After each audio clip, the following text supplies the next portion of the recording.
Chapter 6. The Test. Genesis 2, 8-25. And the Lord God planted a garden eastward in Eden, and there he put the man whom he had formed. And out of the ground made the Lord God to grow every tree that is pleasant to the sight, and good for food, the tree of life also in the midst of the garden, and the tree of knowledge of good and evil. And a river went out of Eden to water the garden, and from thence it was parted and became into 4 heads. The name of the first is Pison. That is it which compasseth the whole land of Havilah, where there is gold.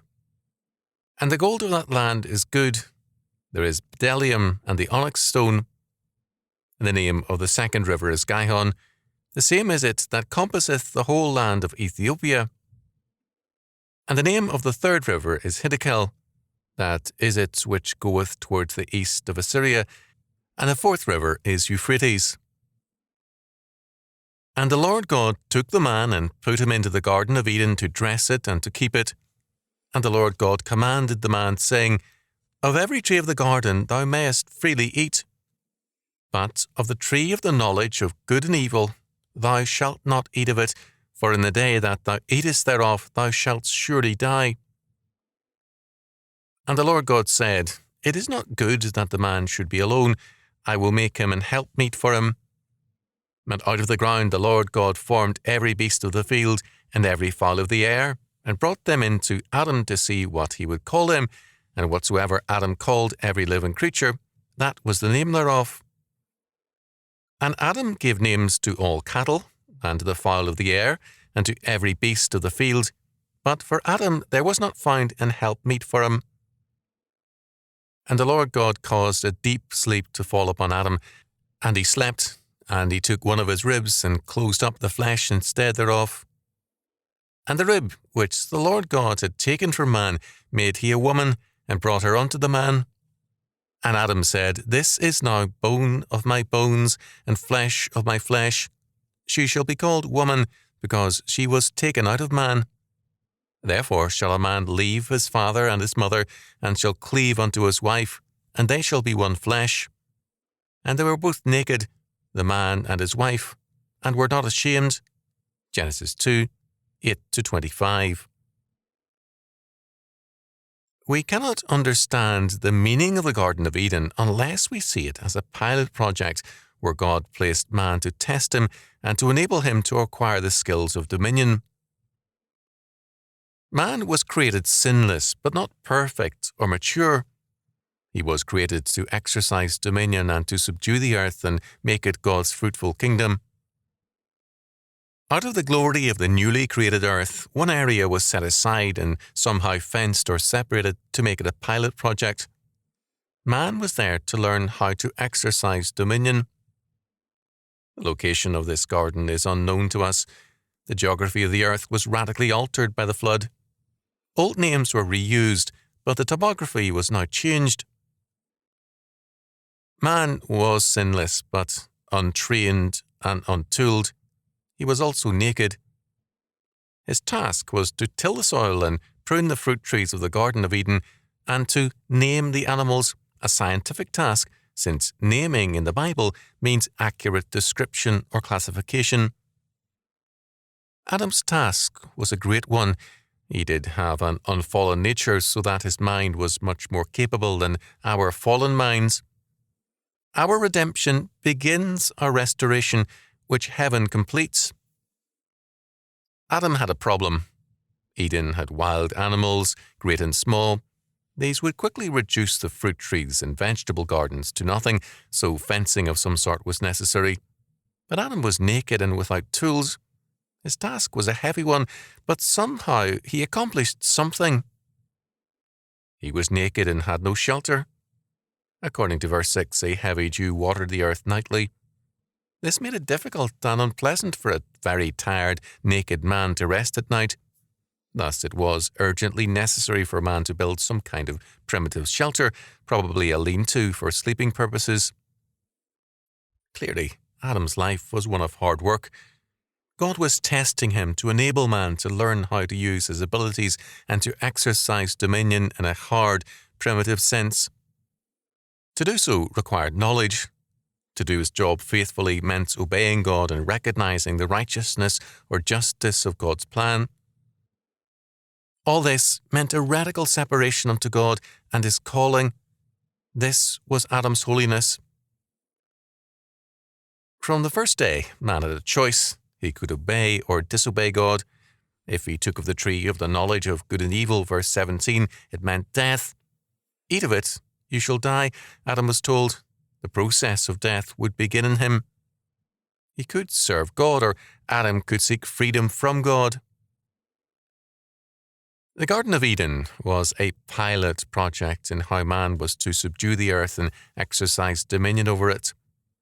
Man began his life naked, with no shelter and with no tools. His task was to develop the earth and to create wealth. There are 3 ways men can gain wealth. First, they can inherit it. Adam had inherited from God, on a trial basis, a magnificent property, far more beautiful and rich than any man's estate since then. Adam was an heir. Second, wealth can be created by intelligence and work.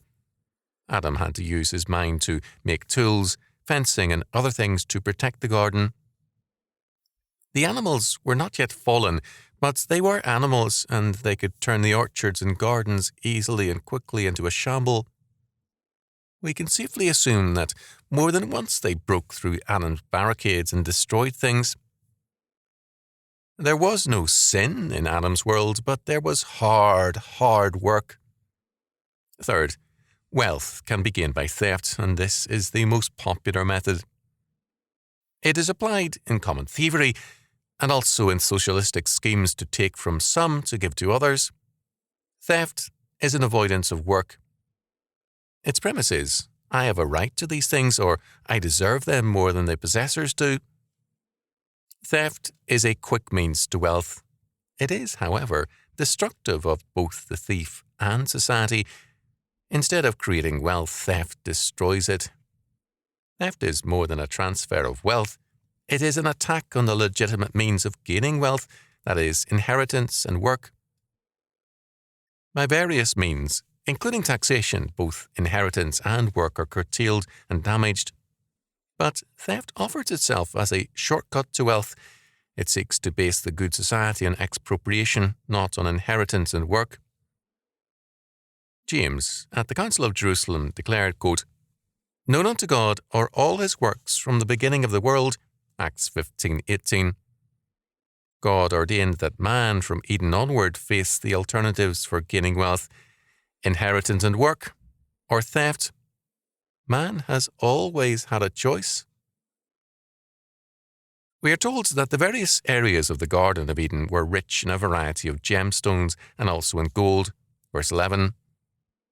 God had provided man with all the ingredients for a rich life, but he had also made work mandatory to the legitimate gaining of wealth. Life was sinless in Eden, but not easy. To be naked and shoeless on rough ground is not easy. To work with trees, shrubs, and vegetation with no protective clothing means scratches and bruises. Adam's first priority was tools. In Genesis 4:22, we are told of Tubal-Cain, who worked in bronze and iron. This was not too many generations after Adam, and tool-making apparently began in Adam's lifetime, although we cannot be sure.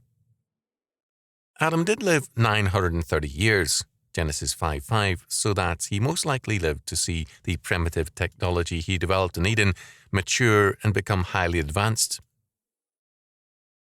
Then a point was reached when God gave a wife to Adam, Eve, verses 18 to 25. She was to be his helpmeet in his calling. This was a joy to Adam, but we can safely assume that it added to his work. The first night together, when Adam led Eve to his lean-to shelter, she probably looked at it and said, "Adam, this will never do." This meant more work for Adam, again with severe limitations. Rightly, of course, a good shelter against the heavy nightly dew was a necessity. We are not told how long a time elapsed from the creation to the fall. We should assume a substantial lapse of time, since all of Adam's tasks, classifying the animals, caring for the garden, and developing tools all took time and required years to accomplish. These were years of hard work. This helps us to understand why Adam was receptive to temptation.